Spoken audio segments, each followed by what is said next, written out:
पी-एफचे पैसे काढताना प्रॉब्लेम नको असेल तर हे नक्की करा. सर्वात आधी तुमच्या पी-एफ अकाउंटची के-वाय-सी कंप्लीट आहे की नाही हे चेक करा. के-वाय-सी कंप्लीट नसेल तर पैसे काढताना अडचण येऊ शकते. के-वाय-सी कशी करायची चला पाहूया. गुगलवरती जाऊन तुम्हाला ई-पी-एफ-ओ टाईप करायचं आहे. जी पहिली वेबसाईट आहे यू-ए-एन पोर्टल त्याच्यावरती क्लिक करायचं आहे. इथे तुम्हाला तुमचा यू-ए-एन नंबर आणि पासवर्ड एंटर करायचा आहे. त्यानंतर ओ-टी-पी येईल. तो ओ-टी-पी एंटर केल्यानंतर तुमचा पोर्टलवरती लॉग इन होईल.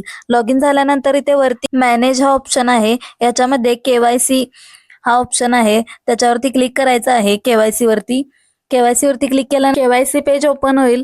यामध्ये बँक वरती क्लिक केल्यानंतर तुम्हाला बँक अकाउंट नंबर आणि आय-एफ-एस-सी नंबर एंटर करायचा आहे आणि बॉक्स टिक करून सेव्ह करायचा आहे. त्यानंतर पॅन वरती क्लिक केल्यानंतर name as per pan enter करायचा आहे आणि पॅन नंबर एंटर करून बॉक्स टिक करून सेव्ह करायचा आहे. पासपोर्ट नसेल तर तो तुम्ही स्किप करू शकता. अशा प्रकारे तुमची के-वाय-सी कंप्लीट होईल. ही माहिती तुम्हाला उपयुक्त वाटली असेल तर डिजिटल भाग्यश्रीला फॉलो करायला विसरू नका.